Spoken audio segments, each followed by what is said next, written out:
Hey, if it makes you feel good to cosplay as revolutionaries, knock yourself out, burn yourself out. Just don't drag Gaza into it. Also, throwing stuff on paintings is just stupid.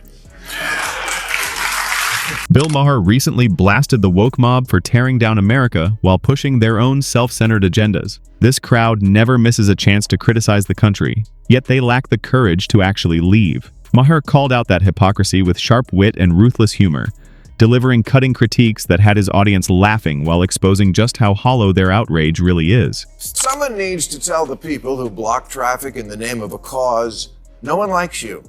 And you're probably hurting your cause. In case you haven't seen what's going on lately, activists for ending the war in Gaza have taken to gathering on roads and bridges and stopping commuters from crossing. It happened last week in New York and San Francisco, Chicago, Seattle.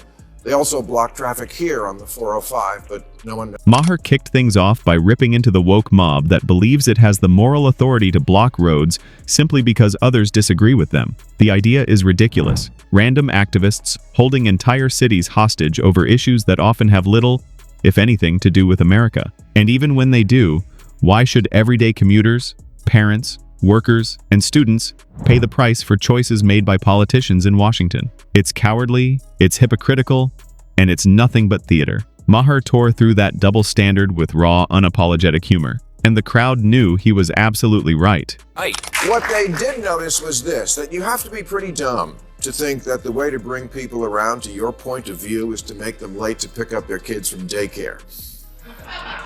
And that's what most normies are thinking. I have a kid. I have a job, and yes, I'm sure there are injustices on both sides in the Middle East, as there are injustices all over the world, but I'm going to be late for work, something you protesters on the bridge seem to have the luxury of not having to worry about, which seems kind of privilegey.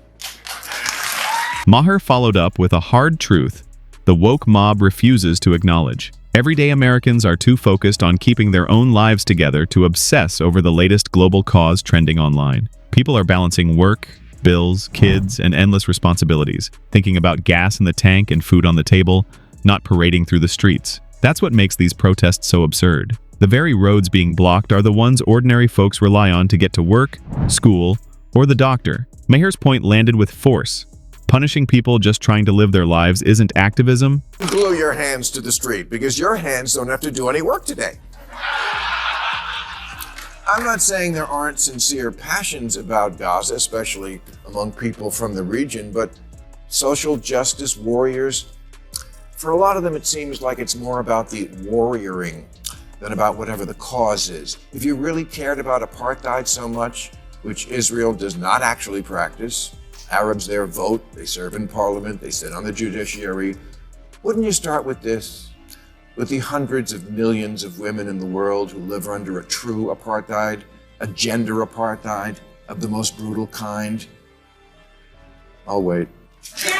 Maher pulled no punches in exposing the hypocrisy behind protests for freedom of Gaza. He showed how it's less about genuine concern and more about optics, clout, and the thrill of acting like justice warriors. If these activists truly cared about human rights, they'd be raising their voices against the brutal treatment of women in many Arab countries, where basic freedoms are denied and speaking out can lead to punishment. But on that front, silence. To make it worse, celebrities and athletes gladly visit those same places, cash in big paychecks, and pose for photos without ever speaking up. Maher's point was razor sharp. This isn't principle. It's performative outrage. Are you really speaking truth to power, or do you just think you look cool in a keffiyeh? Which is really just the new Che Guevara t-shirt. Another historical figure you never researched and so think is a hero, but was actually a sadistic, racist monster fighting for communism, the worst form of government ever. But these are small matters. When Bill Maher drove home another sharp point. Woke warriors cling to slogans, flags, and trendy t-shirts, yet rarely grasp the history or meaning behind them. For them, it's not about substance, it's about style. Looking good on Instagram takes priority over understanding that many of the symbols they glorify are rooted in oppression, corruption, or violence. But to the woke crowd, the image is all that counts. Maher nailed it. Activism without knowledge is nothing more than cosplay. Ignorance dressed up as righteousness isn't justice, it's performance. Small matters when activism merges with narcissism. Less about the cause and more about me. Look at me. Watch me. And if you like the way I'm fighting injustice, remember to like and subscribe.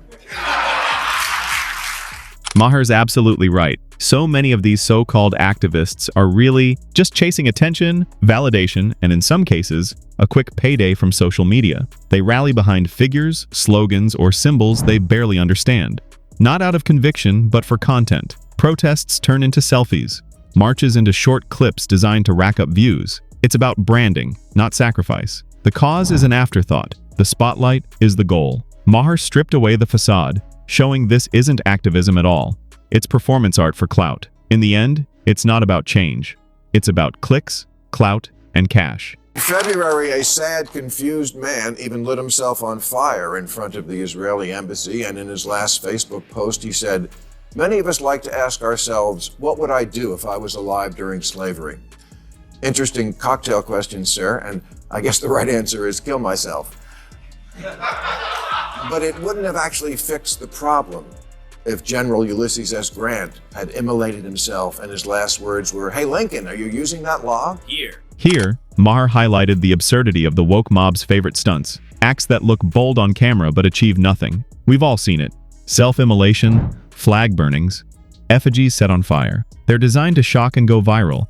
Yet when the smoke clears, nothing is different. Policies remain untouched, and the people they claim to defend are no closer to freedom or justice. Maher cut straight through the spectacle. If activists were serious, they'd put down the theatrics and focus on real solutions. True change comes from effort, strategy, and action, not staged outrage or pyrotechnics for the cameras. Diminish how sad it is that someone would take their own life for any reason, but maybe from now on, before anyone commits an act of civil disobedience, they should ask themselves a few questions, like, is the most important thing in my life something I hadn't heard of 6 months ago?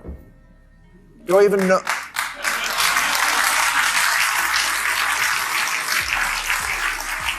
Do I even know what the fuck I'm talking about?